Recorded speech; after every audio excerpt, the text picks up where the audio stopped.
사실 그 2015년이면 그때는 이제 이 의사들이 이 창업 분야 이 세계로 들어오신 분들이 많지 않을 때, 네, 저도 그렇습니다. 이제 2013년도에 들어왔고 네.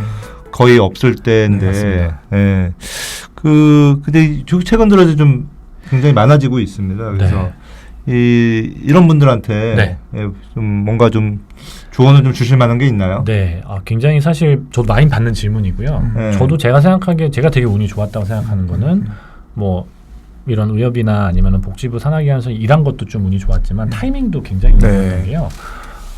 따지고 보면 그냥 일반이고 그냥 뭐 의협 조금 경험하고 복지부 좀 경험한 사람인데 그 당시에 룸에서 이제 의사를 찾기가 쉽지가 않았었다 보니까 오히려 제가 손들고 자원하니까 이게 어떻게 됐던 게 있다면 지금 만약에 똑같은 상황에서 제가 손을 들었으면 더 다른 좋은 분들이 되시지 않았을까라는 생각도 있는 거고요.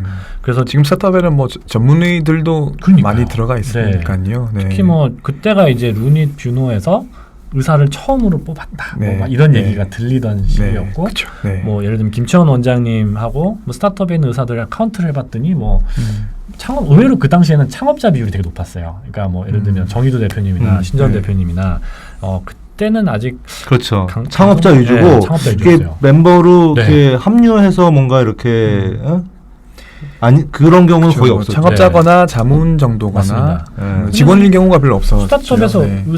심지어 의사들 연봉을 많이 깎아서 채용을 해도 비싼 거예요. 그렇죠. 네. 그러니까 네. 국내에서 그 정도 규모 스타트업이 없었고 네. 그나마 룸도 이제 시리즈 B 투자를 받아서 그럼 이제 의료 전문가가 좀 필요하겠다라고 해서 이제 했던 거고요. 그래서 지금 상황이랑 비교하면 제가 솔직히 지금 의대생들 중에 저한테 와서 자기는 전문의 하기 싫고 빨리 스타트업 업계로 나가고 싶다라는 친구들이 있거든요. 네. 그럼 제가 거꾸로 물어봅니다.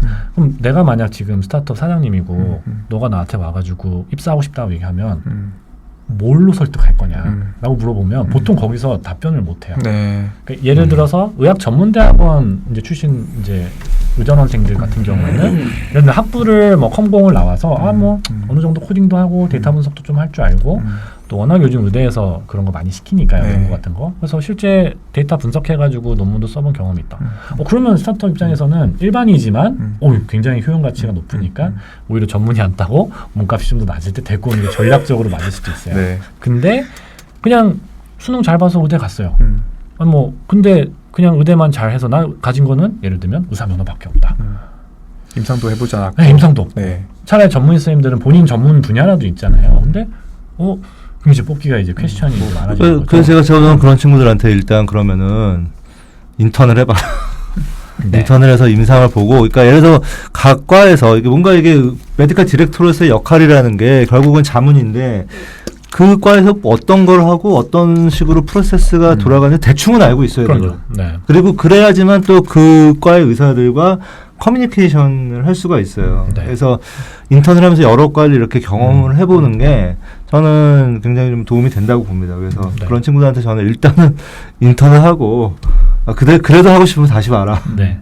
이렇게 얘기를 해야죠. 저도 똑같이 얘기하는 게 우선 수련을 받으라고 저는 합니다. 네. 그러니까 이 친구 얘기 들어봤는데 굉장히 특수한 상황이면 그러면 수련 받지 않고 바로 예를 들면 지원을 하거나 또는 이제 보통 이제 남학생들 같은 경우에는 공중보건의사나 군의관을 가야 되거든요. 네. 네. 그러면 가서 그 역량을 좀 갈고 닦을 수 있는 시간이 있거든요. 그렇죠. 그걸 잘 활용하면 전문의를 안 따도 괜찮겠다 싶은 친구들이 있고요. 근데 어떤 친구들은 본인이 역량을 이제부터 개발을 시작해야 되는데 바로 취업으로 뛰어들기는 좀 어려운 거죠. 네. 그리고 뭐 아까 말씀드린 뭐 루니 뷰노 같은 회사들의 뭐 첫 번째 의사는 그렇다 치고 두 번째, 세 번째, 네 번째 들어가시는 의사 선생님들 스펙이 네. 네. 네. 이게 막 경쟁률도 어마어마하지만 네. 거의 뭐 대학병원의 조교수급 네, 선생님들께서 그분들이 가시죠, 이제. 가시니까 뭐 일반인은 명함도 못 내미는 상황이라 제가 애지간하면 수련부터 일단 받고 그리고 두 번째로 수련을 받는 게 아니라면 좀 그런 독창적인 뭔가가 없이 그냥 무작정 뛰어들진 마라라고 얘기는 합니다. 네. 대신에 이제 제가 한 세 가지 케이스 정도로 네. 그 진로를 좀 어느 정도 구분할 수 있을 것 같은데요. 첫 번째가 이게 가장 많은 케이스고 이걸 제가 많이 추천하는 게 자문입니다. 그러니까 자문을 대신에 내가 자문해주니까 돈 많이 받아야지 이게 아니라 정말 이게 자문하면서 더 많이 배우거든요. 그러니까 자문을 하면서 업계의 상황이 어떻고 또 내가 기여할 수 있는 게 뭔지가 명확해지고 또 거기서 적성이 잘 맞으면 오히려 공격적으로 창업을 하거나 아니면 스타트업에 뭐 경쟁을 이제 들어가서 취직이 되는 것도 전 좋다고 생각하거든요. 네. 그러니까 당장 먹고 사는 이슈. 그러니까 예를 들면 일반이라고 하더라도 아니면은 뭐 전문의 선생님이 이제 외래에서 로컬에서 일을 하시면서 회의하고 일을 하시면서 남는 시간에 이제 스타트업 도와주고 그럼 스타트업 입장에서는 이렇게 또 도와주면서 같이 성장할 수가 있기 때문에 그 경험이 스타트업 업계로 올지 말지를 결정할 수 있는 굉장히 큰 포인트인 것 같고요. 두 번째는 창업 케이스인데 이 창업 케이스가 의외로 그러니까 이거는 사실 굳이 제가 커리어 패스라고 말하지도 않는 게 하실 분들이 그냥 하세요.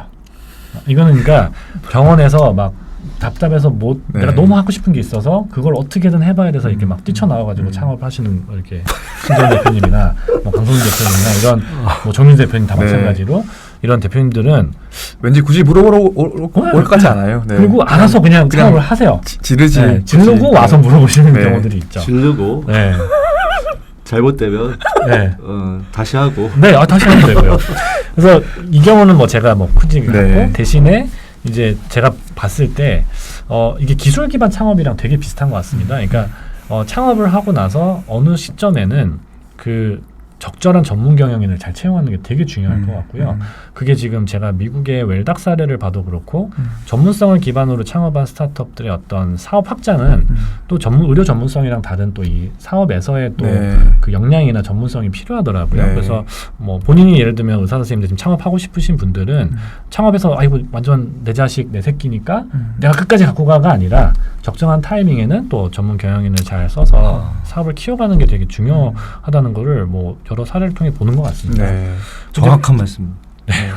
그 두 분도 근데 보면 의료 전문가이신데 경영을 지금은 하고 계시잖아요. 그럼 언젠가는 전문 경영인에게 이걸 바톤을 넘겨드릴 의향도 있으신 건가요? 당연히 뭐 그렇고요. 저는 창업자가 아니다 보니까 오히려 이제 제가 생각하는 이제 세 번째 그 직원으로서 일을 하는 부분이 이거랑 연관이 있는데요.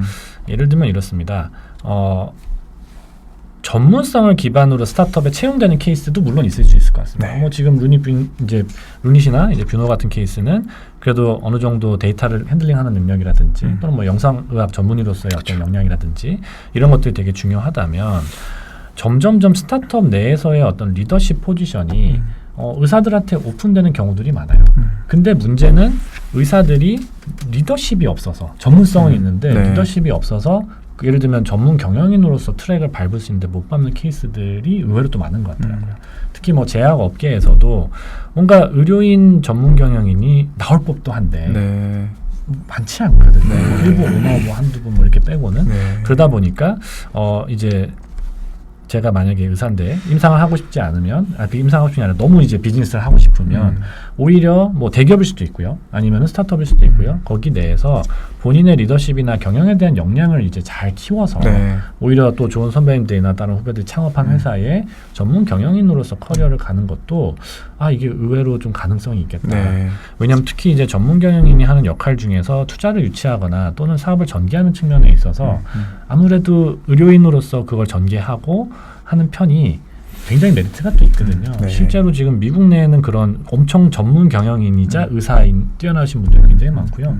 또 워낙에 민간 병원들이 다 이제 일종의 이건 그냥 기업이나 다름없다 보니까 병원에 CEO라는 개념이 있습니다. 영리법인 병원들은 대표가 있죠. 그 대표를 꼭 뭐 그냥 경영을 전문하신 분들만 하는 게 아니라 의사들도 굉장히 잘하고 오히려 의사들이 경영 능력이 좋은 경우에는 성과가 더 잘 나기 때문에 뭐 그런 케이스들이 있고요. 특히 뭐 대표적인 사례가 NYU, 그러니까 뉴욕 유니버시티의 이제 랑건병원이라는데 이제 학장이자 CEO.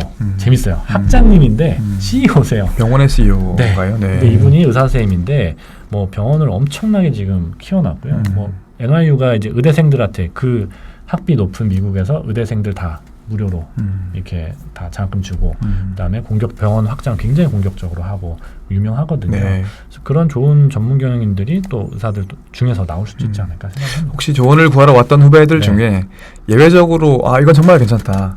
넌 창업해야겠다. 이런 케이스는 없었나요?